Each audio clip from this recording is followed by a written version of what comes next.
Hello and welcome back to the channel. Dr. Sil here, junior doctor from Australia, making mental health educational videos. And today I'm just going to answer some comments. I had a bit of free time. I had no plans to film anything, but there's lots of comments and there's a filter in YouTube that lets you filter your comments for the ones that contain questions, which is really good. So I've done the filter. I think I've got lots. It just keeps going, keeps refreshing. So lots of questions to answer today. Let's get started.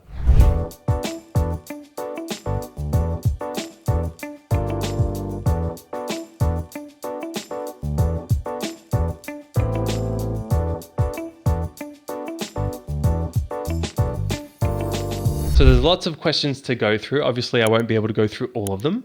And please remember that all advice here is general in nature. I'll put a link to my disclaimer, but essentially there's no patient-doctor relationship formed. I don't represent any medical institution. This is my personal opinion, and advice is general. Let's get cracking with some of these questions.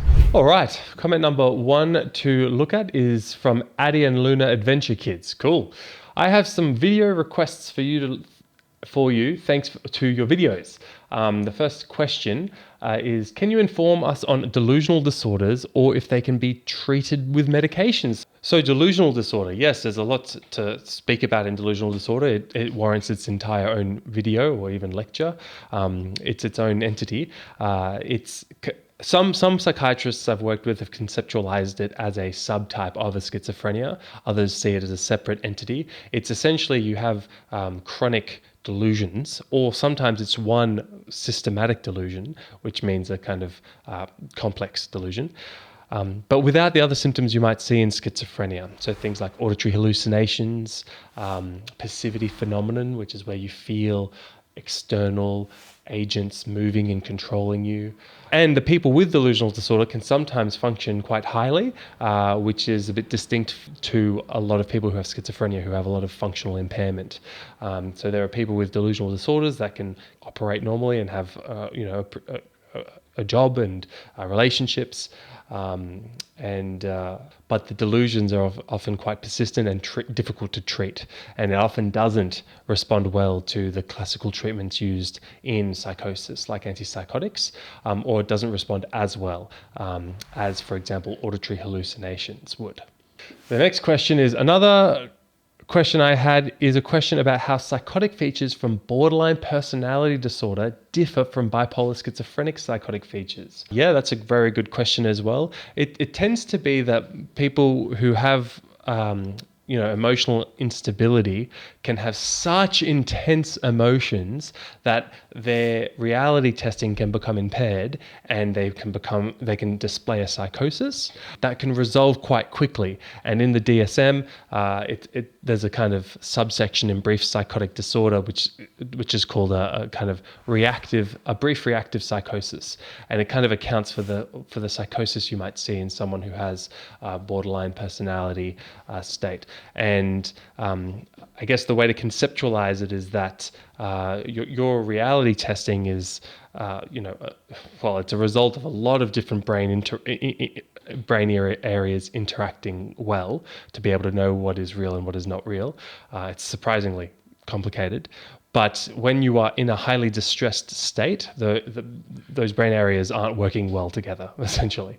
And so you can essentially have the symptoms of a psychosis. But it's quite different to a schizophrenia because, if you take the case of someone with a borderline personality structure, they will essentially be able to operate and function in life and have a job and a relationship.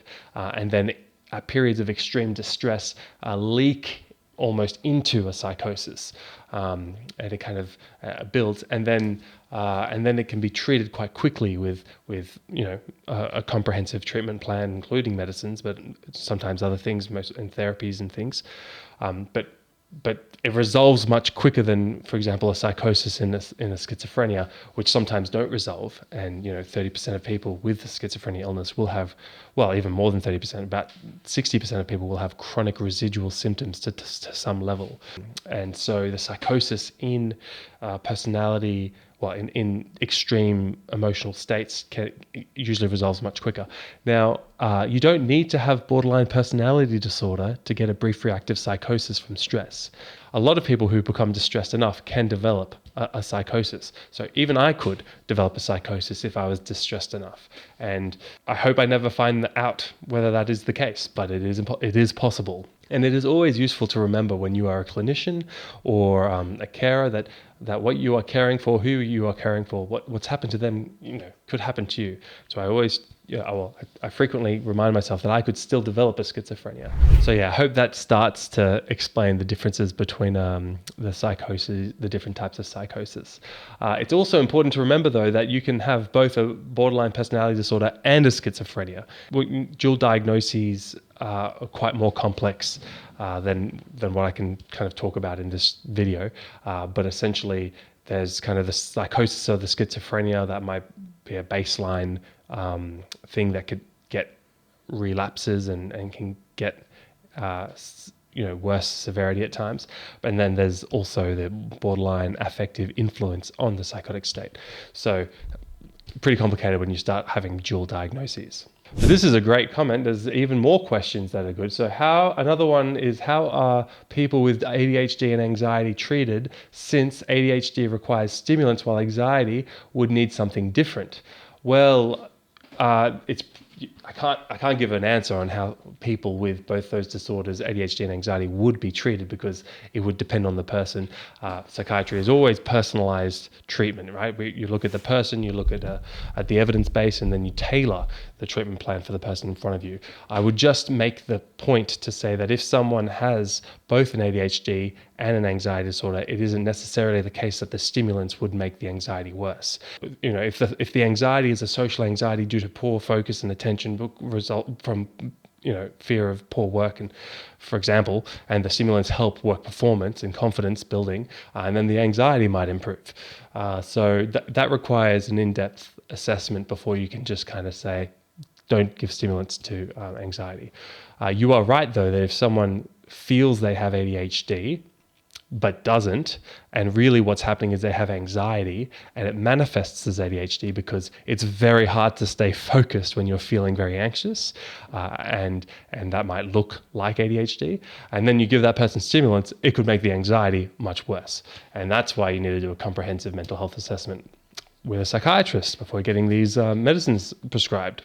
And another question is, do you think ADHD is overdiagnosed? I don't have an opinion on that at the moment. I don't know enough. It's watch this space. I'm not sure. Some psychiatrists think it is. Some psychiatrists think it isn't. I haven't really formed my own opinion. Let's crack on. More questions. Love the glasses color. Where did you get them from? Oh, that was when I was wearing my blue versions of these. But these are from the same shop, Oscar Wiley, Australia. It's really good. Next question, junior doctor. Is that similar to a resident in the US system? Yes. So essentially everyone who is not a senior registrar in Australia could be considered a junior doctor. That's how I think about it, at least. But I just use the junior doctor in my introductions to establish the fact that I'm no internationally renowned expert. And just because you have a YouTube channel doesn't make you an expert. And that this is a shared learning experience. And you will see over the course of my development as a doctor, my opinions change and things. So I'm technically a registrar, and I'm on a training program pathway. So I'm in training. And so that is similar to a resident in the States. So if there's a psychiatry resident in the States, they're training to become a psychiatrist. There's slight differences in the pathway between Australia and the US, but they're not that interesting, so I'm not going to talk about them in this video. But you could consider me a resident in the States. But the thing is, in Australia, a resident is not the same as a resident in the States. A resident is a doctor that has not yet chosen a training pathway, or is not in a training pathway yet. They are undifferentiated. Okay, they're yet to choose a specialization pathway, which is different to the US, where a resident is usually specializing. Here's a question. Can antipsychotic injections decrease human sex? Well, I think what the commenter is getting at is there sexual side effects to antipsychotic medications? The answer is yes. To a lot of mental health medications, there's lots of different side effects, and that I wish there was, medicines without side effects, but a lot of the medicines we use in psychiatry do have side effects. And so there's always a risk benefit discussion that has to be had. And it is always tailored to the person in front of you. So you need to consider the risks and benefits. But the mechanisms around their effects on sexual performance and sexual side effects relate to serotonin receptors and prolactin levels. And we don't have to get into the nitty-gritty psychopharmacology. Although if you're interested in that, leave a comment down below with more questions and we can do a video on the sexual side effects of antipsychotics. But needless to say that it is very significant, and it is a common reason why people will stop taking their antipsychotics against medical advice. It's very easy for a doctor to say, you need to take this medicine, but if it's causing relationship issues and the person is facing a breakup or something, that's maybe more important to the person than their psychosis management. So it's more important. Like the most important thing in all patient-doctor relationships is a trusting therapeutic alliance where you can have open, frank, collaborative discussions around treatment. So you can say, look, this is causing sexual side effects, and then we can talk about options, because there are options. But there's not an infinite number of antipsychotics. There usually does have to come a payoff at some point, because we don't have just unlimited options.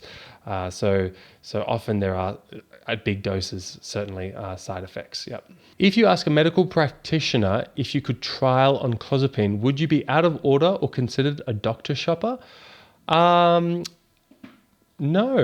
but I don't try to consider. I don't really know what the term doctor shopper is. I guess it's that term's relating to people who are going to multiple doctors in order to get medications like benzodiazepines or opioids or something, and to get above a therapeutic amount for them. I think it's probably best not to go in requesting a medication. That's never really the right approach to seeing a doctor.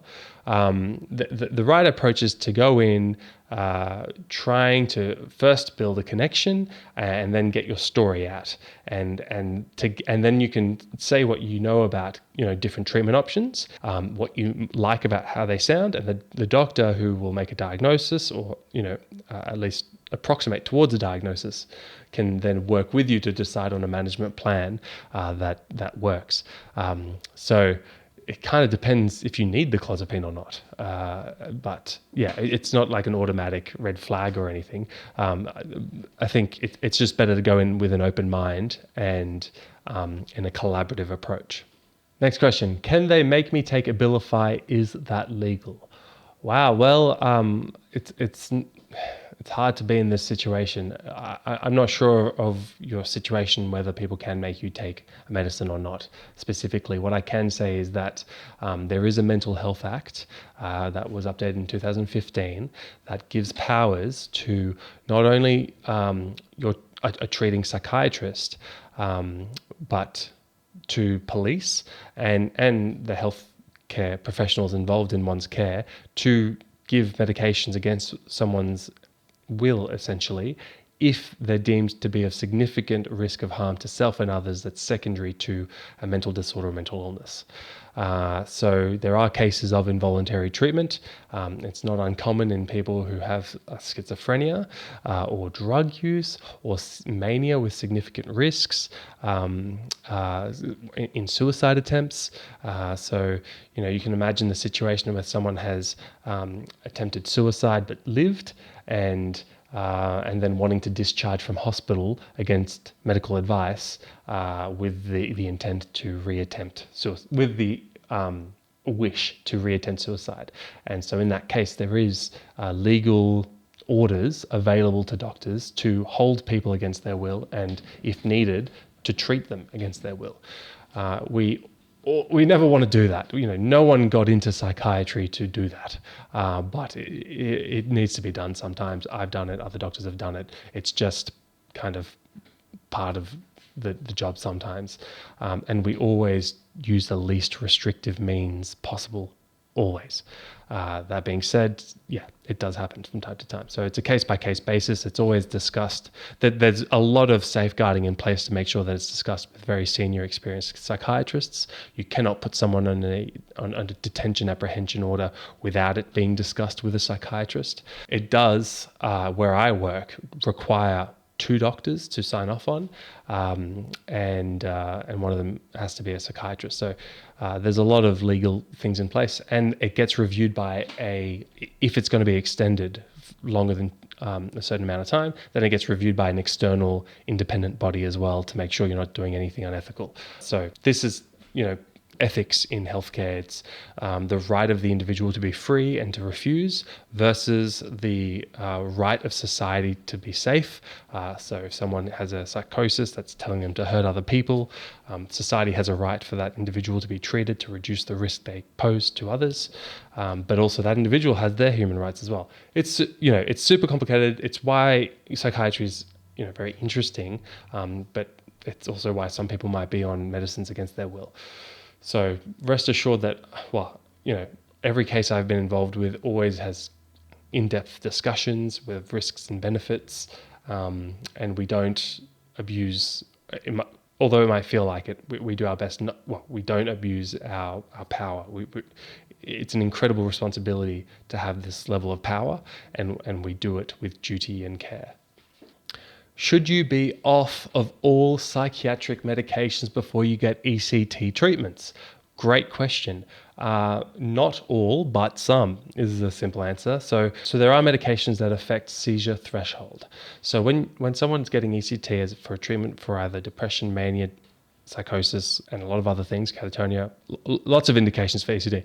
If it's been deemed that you need ECT, the treating doctor, who is going to be a psychiatrist, will review your medications and look for the medicines that will reduce your seizure threshold, because you don't want them. So medicines like benzodiazepines, which are actually used to treat seizures, should be minimized and preferably withheld, and your doctor will work with you to talk about timings and weaning and things like that, because they make the seizure harder to get, which means people often need higher doses, which is not what you don't want. You want the lowest effective dose for an ECT, because you might not be aware, but the electrodes you can have different essentially voltages. It's a bit more complicated than just voltage, because there's a complex algorithm